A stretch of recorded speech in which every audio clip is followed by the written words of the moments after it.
Hey boys and girls, this is the second half. We're going to finish reading our book, The Magic Tree House and Polar Bears Past Bedtime. We're going to resume where we were on chapter 5. So if you haven't watched the other video, go ahead and watch it first. This is part 2. Chapter 5. The dogs were barking wildly at two small creatures playing in the moonlight. Polar bear babies, cried Annie. One roly-poly cub leapt into the other. Then they both rolled through the snow. Hi, little bears, Annie called. The cubs jumped up and shook themselves like wet puppies. Then they scampered toward Annie, who rushed to greet them. Hi, she called. Wait, shouted Jack. Where's their mother? Jack looked around for the mother bear, but she was nowhere in sight. Maybe they're orphans, he thought. Jack looked back at Annie. She was wrestling with the little bears in the snow. She was laughing so hard that she couldn't stand. Jack started laughing too. He carefully put the polar bear mask into his backpack and he ran to join Annie. She was running with the cubs across the snowy tundra. One of them raced to her and tagged her, then raced away. Annie ran after the bear and tagged him back. You're it, she said. Jack and the other cub joined in. Soon Jack and Annie and the two cubs were all chasing each other over the moonlit snow. Then ran until the two cubs fell down ahead of them. The cubs lay perfectly still. Panting, Jack and Annie stared at them. Are they hurt? Annie wondered out loud. Jack and Annie ran to the cubs. Then, just as they had leaned down to see if they were all right, the cubs jumped up. They pushed Jack and Annie over and scampered away. They were pretending, said Jack. He laughed. Jack and Annie charged after the cubs. They ran over the white tundra until they came to the frozen sea. Jack looked around. We're pretty far from the igloo. I don't hear the huskies anymore, he said. Maybe we should go back. In a minute, said Annie. Look. The bear cubs had scooted up a snowy bank. They were on their backs, sliding down the bank onto the ice-covered sea. Jack and Annie laughed. It's like sledding, said Annie. Let's try it. Okay, said Jack, but we have to go back. Jack followed Annie up the snowbank. He clutched his backpack in his arms. Annie lay on her back and she whooped as she slid down the ice. Jack followed her. Watch out below, he shouted. The little bears were sitting at the bottom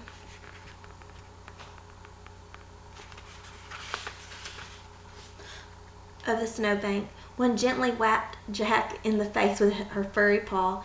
Then she lay down. I'm tired too, said Annie. Yeah, said Jack. Let's rest just for a minute. Jack and Annie looked up at the orange moon as they lay beside the cubs. All they could hear was the wind and the soft breath of the cubs. That was fun, said Annie. It was, said Jack. But we'd better head back to the igloo. The seal hunter's probably looking for us. Plus, we have to solve the riddle. Jack rolled onto his side and tried to stand. Crack. Uh-oh, he said. He went back down into his knees. I think we're on thin ice. What do you mean, said Annie, and she tried to stand. Another crack rang out. Uh-oh, she said.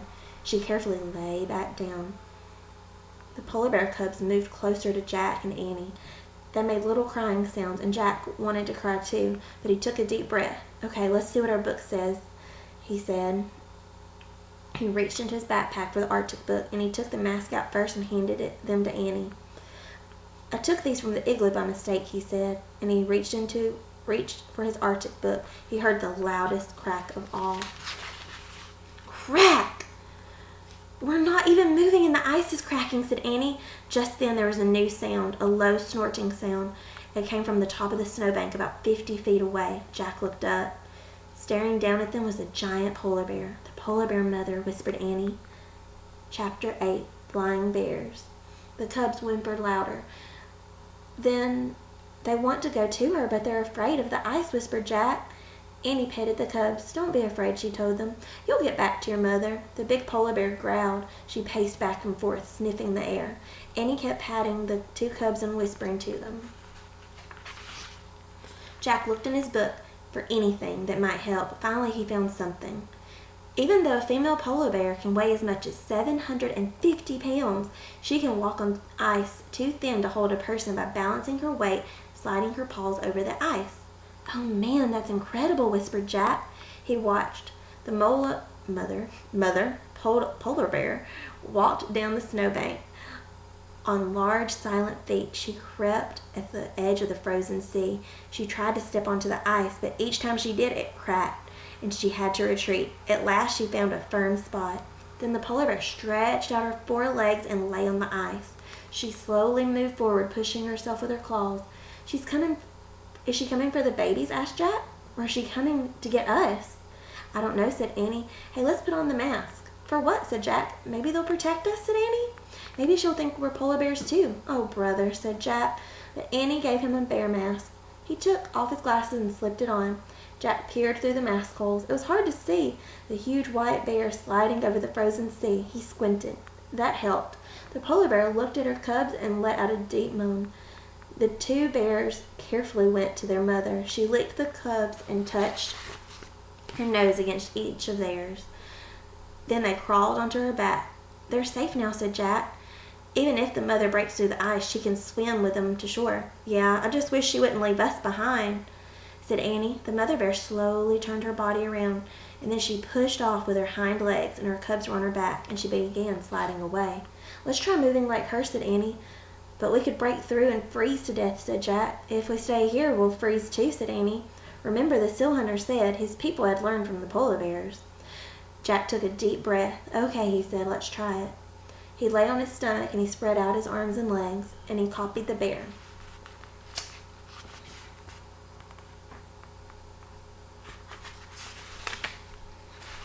He pressed his mittens against the ice and pushed off, sliding his feet. Amazingly, there was no cracking sounds. Grrr, he growled as he pushed off again. Jack heard Annie sliding behind him. He kept going. He pushed and slid. He pushed again and slid again. He made the movements over and over until something happened. He didn't feel like a boy anymore. He felt like a polar bear. Jack felt something even stranger. He felt like a flying polar bear.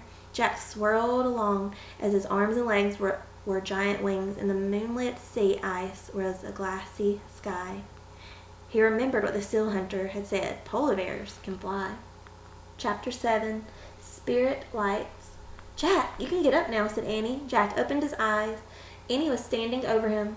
She still had on her mask. We're on safe ground, she said. Jack felt as if he'd been dreaming. He looked around. They had reached the tundra at the edge of the frozen sea. The cubs were romping in the distance, but their mother was sitting nearby, gazing at Jack and Annie. She waited to make sure we were safe, said Annie. Jack stared at the polar bear in awe.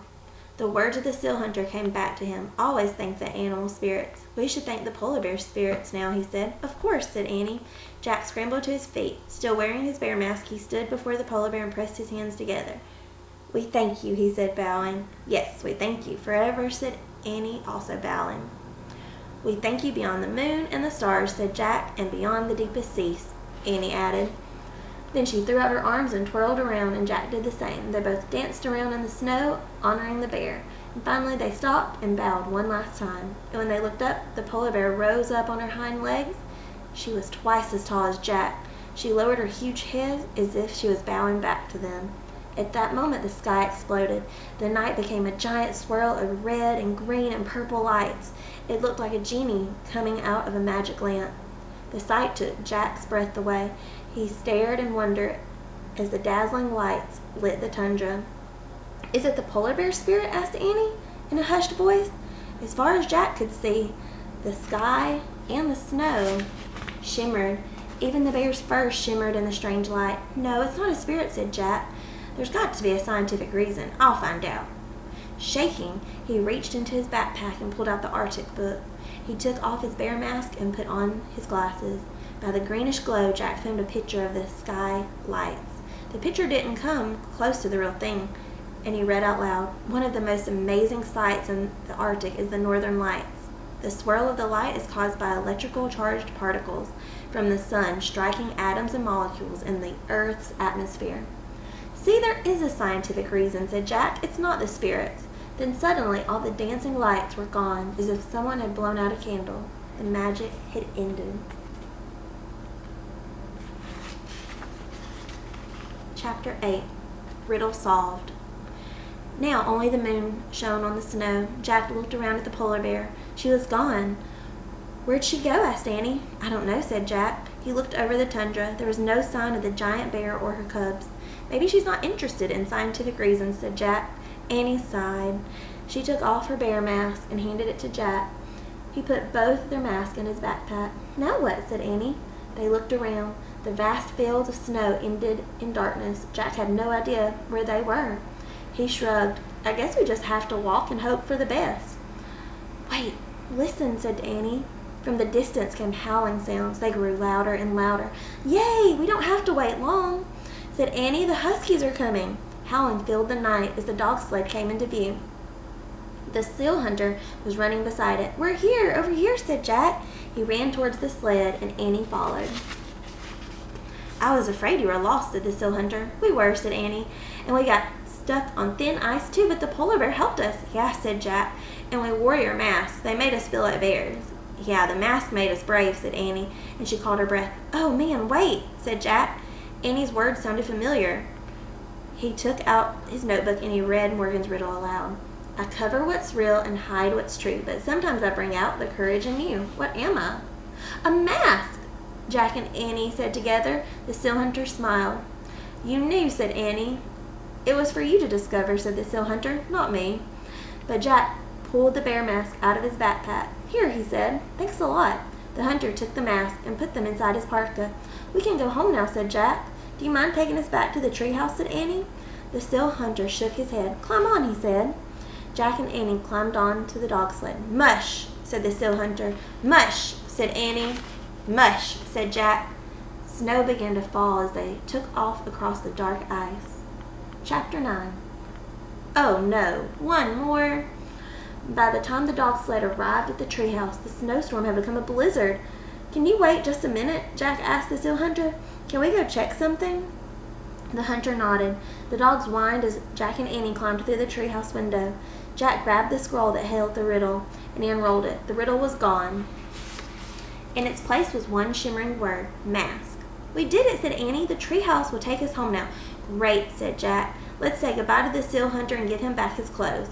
They quickly pulled off their sealskin clothes and their boots. "Thanks for letting us borrow these," said Jack.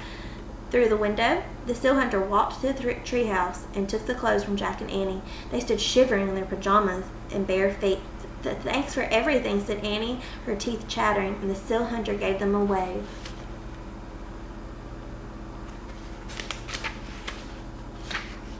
Then he walked through the swirling snow to his sled. "Mush!" he shouted.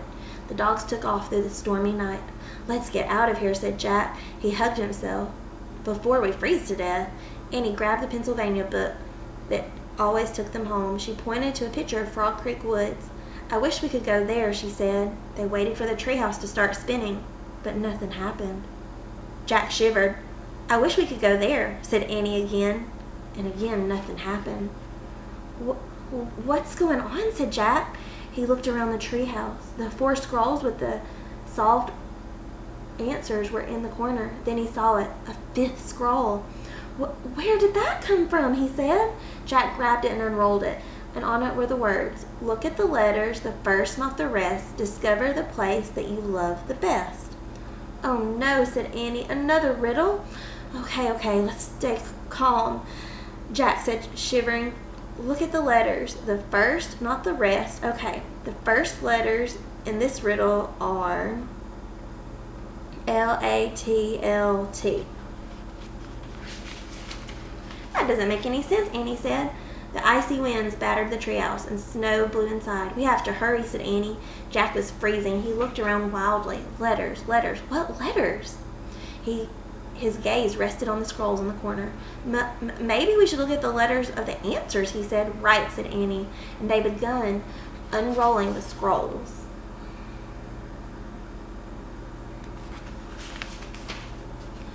The scroll from their adventures under the ocean said oyster.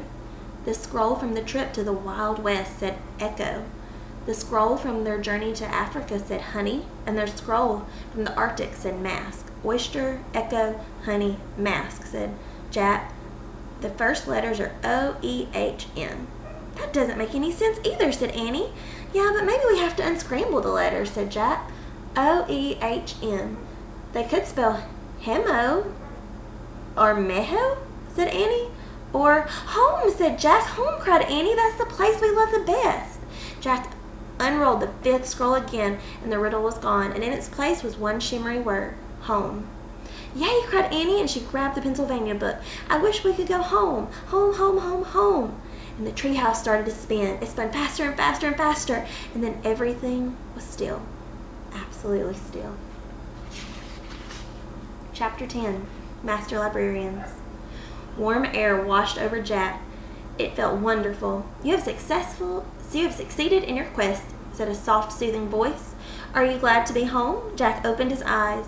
Morgan Le Fay stood in the moonlight. Yes, he said. We solved all our riddles, said Annie. Indeed, said Morgan. You have proved that you can find answers to the very hard questions. She reached into the folds of her robe and took out 2 thin pieces of wood. A magic library card for each of you, she said. She gave one to Annie and one to Jack. Oh man, said Jack, filling the card. The wooden card was thin and smooth as an ordinary library card, and on its surface shimmered the letters M and L. These are your Master Librarian cards, said Morgan. You are the newest members of the ancient society of Master Librarians. What do we do with them? Asked Jack. Take them on your future journeys, said Morgan. Only a very wise person or another Master Librarian will be able to see the letters. These will be the people who can help you. Wow, said Annie. Can you go on a mission right now? No, you must go home and rest, said Morgan. I'll come back for you soon. Jack and Annie put their secret cards in their pockets. Then Jack took out the Arctic book and put it with the other books. Goodbye, he said. See you soon, Annie said to Morgan. And Morgan gave them a little wave.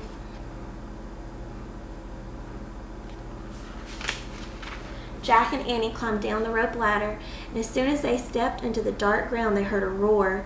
They looked up and saw a blur of wind and light high in the oak tree, and then all was silent. Morgan and her magic treehouse were gone. Jack reached for his magic library card, and he felt it tingly and warm. He knew that amazing adventures lay ahead of them. Let's go, he said. He turned on his flashlight. The woods don't feel scary like they did before, said Annie, as they walked through the trees. I'm not afraid anymore. Me either, said Jack. Hey, the darkness is like a mask, said Annie. Yeah, said Jack. It hides the day, but it brings out your courage. They came out of the woods, and Jack saw their house in the distance. It looked warm and cozy, and the porch light glowed. The moon shone overhead. Home, he whispered.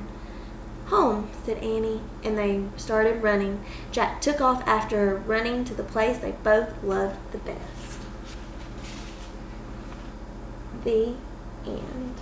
We can read some extra facts. Jack's facts about the Arctic. In the summer, the sun never sets, and in the winter, the sun never rises. Seal hunters wear seal skins, and Siberian huskies pull dog sleds. Igloo means house.